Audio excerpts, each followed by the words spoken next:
Hello everyone. Well, I think YouTube and the ASMR community perhaps need some more Scottish input. So, well, I've been listening to these videos for a long time, so I thought I might as well give this a little try.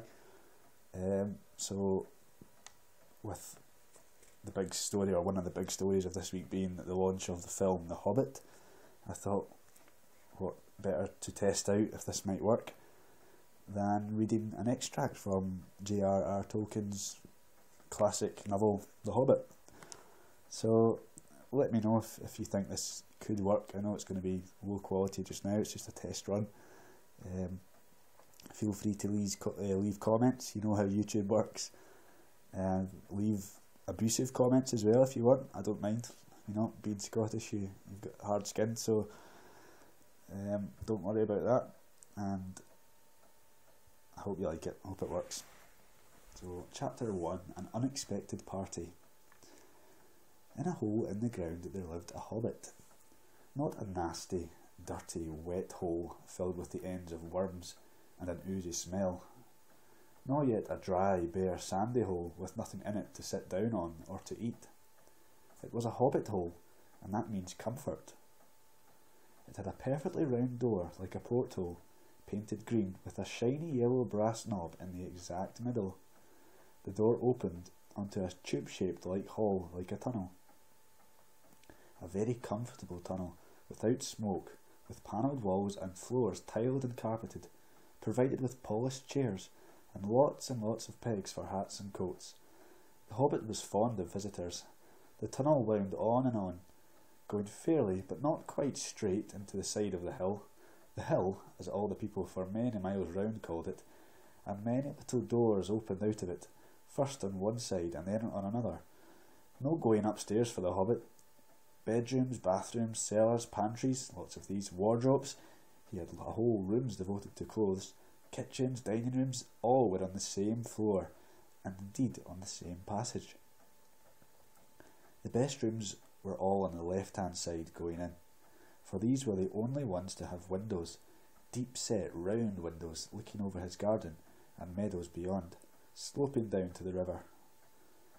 This hobbit was a very well-to-do hobbit, and his name was Baggins.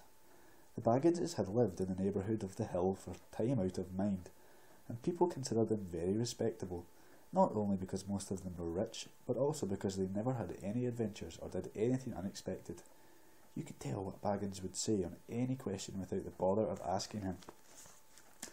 This is the story of how a Baggins had an adventure, and found himself doing insane things altogether unexpected. He may have lost a neighbour's respect, but he gained, well, you will see whether he gained anything in the end. The mother of our particular hobbit. What is a hobbit? I suppose hobbits need some description nowadays, since they have become rare and shy of the big people, as they call us. They are, or were, a little people, about half our height, and smaller than the bearded dwarves. Hobbits have no beards. There is little or no magic about them, except the ordinary everyday sort which helps them to disappear quietly and quickly when large stupid folk like you and me come blundering along, making a noise like elephants which they can hear a mile off. They are inclined to be fat in the stomach. They dress in bright colours, chiefly green and yellow. They wear no shoes because their feet grow natural leathery soles and thick, warm brown hair like the stuff on their heads, which is curly. They have long, clever brown fingers, good-natured faces, and laugh deep, fruity laughs, especially after dinner, which they have twice a day when they can get it. Now you know enough to go on with. As I was saying, the mother of this hobbit, of Bilbo Baggins that is, was the famous Belladonna Took, one of the three remarkable daughters of the old Took, head of the hobbits who lived across the water, the small river that ran at the foot of the hill. It was often said, in other families, that long ago one of the Took ancestors must have taken a fairy wife. That was, of course, absurd, but certainly there was still something not entirely hobbit-like about them, and once in a while members of the Took clan would go and have adventures. They discreetly disappeared, and the family hushed it up. But the fact remained that the Tooks were not as respectable as the Bagginses, though they were undoubtedly richer. Not that Belladonna Took ever had any adventures after she became Mrs. Bungo Baggins. Bungo, that was Bilbo's father, built the most luxurious hobbit hole for her, and partly with her money. It was to be found either under the hill or over the hill or across the water, and they remained to the end of their days. Still, it is probable that Bilbo, her only son, although he looked and behaved exactly like a second edition of his solid and comfortable father, got something a bit queer in his make-up from the Took side, something that only waited for a chance to come out.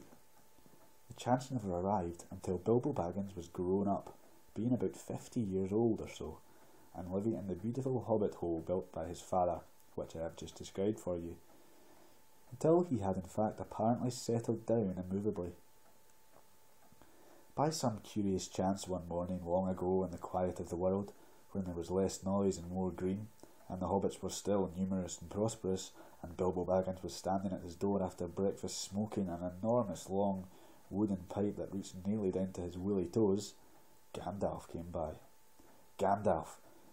If you had heard only a quarter of what I have heard about him, and I have only heard very little of all there is to hear, you would be prepared for any sort of remarkable tale. Tales and adventures sprouted up all over the place, wherever he went, in the most extraordinary fashion.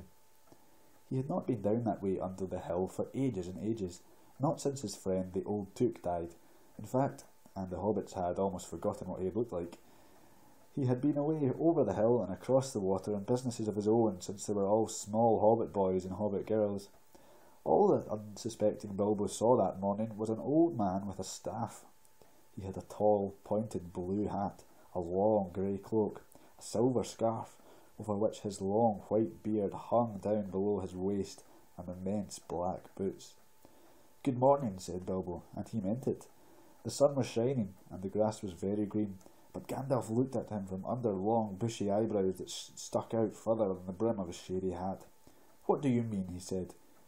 "Do you wish me a good morning, or mean that it is a good morning, whether I want it to be or not? Or that you feel good this morning, or that it is a morning to be good on?" "All of them at once," said Bilbo, "and a very fine morning for a pipe of tobacco out of doors into the bargain. If you have a pipe about you, sit down and have a fill of mine. There's no hurry, we have all day before us." Then Bilbo sat on a seat by his door, crossed his legs, and blew out a beautiful grey ring of smoke that sailed up into the air without breaking and floated away over the hill.